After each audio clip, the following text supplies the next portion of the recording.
Volvo's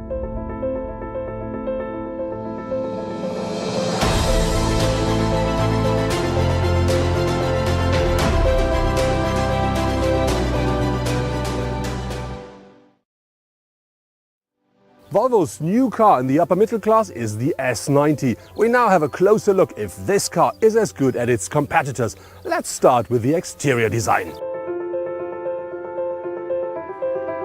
The most important design feature of the new S90 at the front is for sure this slightly curved grille here with its 23 upright bars. And if you then come to the side, you see this very small eyes, the new headlights here, and this together makes the face of the car. I think it's slightly aggressive but looks brilliant. And if you then go to the side,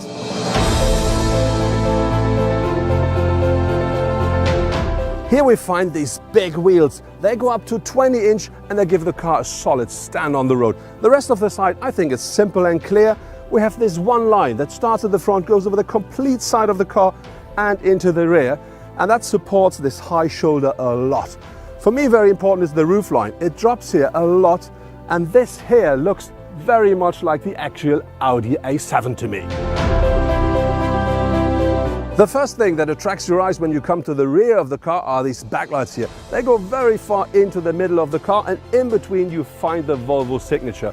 Also very important for the car here are these big exhausts. They make the car look more dynamic, more sporty. When you stand here, you can see how wide, how big the car is. There must be loads of space at the interior, and this is the place where we're gonna be next. In the interior of the new S90, you find a very nice mix of materials and good craftsmanship. Everything is the way it should be. And what I really like is this center display here. It's a touch screen, and from here I can configure and control nearly the whole car. On top of this, I have this 12.3-inch full digital cockpit that supports me while I'm using the sat-nav, for instance. What's very nice as well is the seating is great. The seats are comfortable, very supportive. I really like that car. It's very spacious, very comfortable. But now let's see what's with the next row. Taking place here at the second row, it's still spacious and very comfortable. But to be honest, I'm nearly 2 meters high. I think I'm at the edge of what is possible if I sit behind myself. There's not so much leg space left, not so much head space anymore, but I'm very tall. I'm not the standard. To be honest, the seats are comfortable, very supportive. I really like that space here, but now let's see how the boot is. The maximum boot space of the S90 is 500 liters. That should be enough for everyday use. If you need a lot more, you have to wait for the estate for the V90, because that one offers more than 1,500 liters. But now let's see what's under the bonnet. Volvo offers 5 different engines for their new S90. There are 2 diesel and 2 petrol, and their power range goes from 190 up to 320 brake horsepower. The 2 more powerful versions of these engines have all-wheel drive on board as well. And if you miss real power or 6 cylinders, there is another plug-in hybrid version that offers 407 brake horsepower. For all engines, the 8-speed automatic comes as a standard. But now let's see how our test car drives.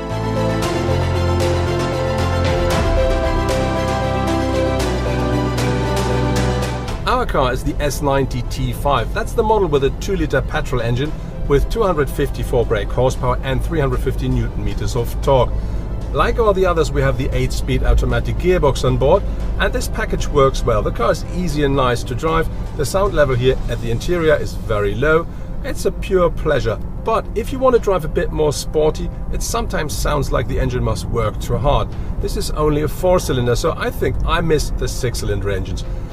The cure might be the offered plug-in hybrid model, which offers 407 brake horsepower, but I still think if you offer a car like this, you should also offer a 6-cylinder engine as an option.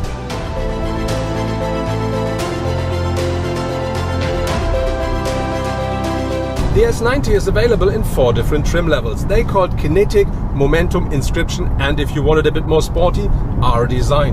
Our car here is out of Inscription, and that means we have the highest level, and so we have nearly everything on board you can ask for. But even if you buy the cheapest version, you will still have loads of technology. For instance, in Series they offer a traffic sign recognition, a traffic jam assist, adaptive cruise control, and loads of other technology that make life a lot easier and safer as well. So I think this could be a big advantage if you're looking to the competitors.